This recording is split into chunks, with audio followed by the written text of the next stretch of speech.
કલ્પના જુદી હોય છે।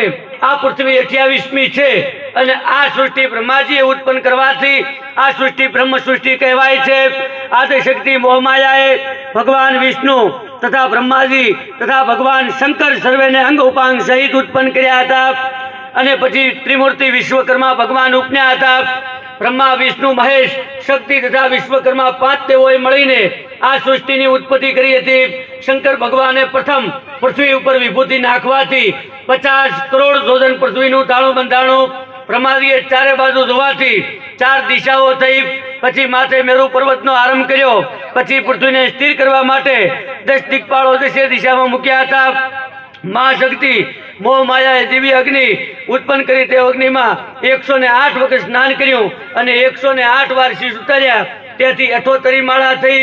પછી મહાશક્તિના શતગુણમાંથી બળબળતા લાલ જ્વાળાઓ નીકળી। તેમાંથી લક્ષ્મીજી ઉપન્યા। તે ઈચ્છાથી શક્તિની ઈચ્છાથી વિષ્ણુ ભગવાનને વર્યા।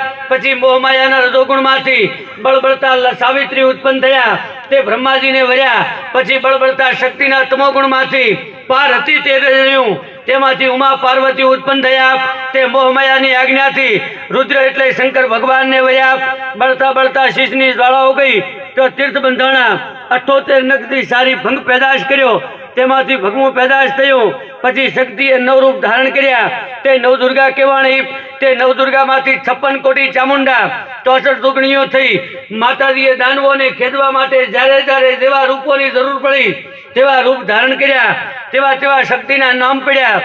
ધર્મ સંકટે અને પ્રાણ સંકટે ઇજ્જત આબરૂના બચાવ વખતે જ્યારે જ્યારે જેણે જેણે માતાજીને તપ કર્યા અને તે વખતે માતાજીએ સંકટમાં ભીડ ભાગી જેવે રૂપે દર્શન દીધા તેવે રૂપે અનંત નામની દેવીઓ થઈ। તે કુળદેવીઓ થાપી હતી। શિવ શક્તિએ 52 વીર અને શિવગણો તથા ભૈરવાદી દેવો ઉત્પન્ન કર્યા હતા। શક્તિએ 1000 દેવીઓ પ્રથમ ઉત્પન્ન કરી હતી। પછી કેટલીય દેવીઓ થઈ। વિશ્વકર્માને લોક રચવાની આજ્ઞા મળતા આ પૃથ્વી ઉપર 7 લોક બનાવ્યા। તેને સ્વર્ગલોક કહેવાના। પૃથ્વીથી 7 લોક નીચે બનાવ્યા। તેને પાતાળ લોક કહેવાના। એમ 14 લોક રચ્યા। એક એક લોકને 10,000 જોજનનું અંતર છે। 7 પાતાળો ના લોકોના નામ અતલ લોકમાં દાનવોનો વાસ છે। વિતલ લોકમાં હાડકેશ્વર શંકરનો વાસ છે। તલાતલ લોકમાં અસુરોનો વાસ છે। મહાતલ લોકમાં સર્પોનો વાસ છે। સુતલ લોકમાં બલિરાજાનો વાસ છે। રસાતલ લોકમાં દૈત્યોનો વાસ છે। પાતાળ લોકમાં નાગ લોકોનો વાસ છે।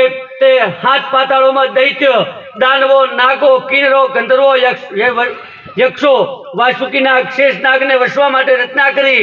ઉપરના 7 લોકોની રચના કરી જેમાં ભૂરલોકમાં માનવ સૃષ્ટિ છે।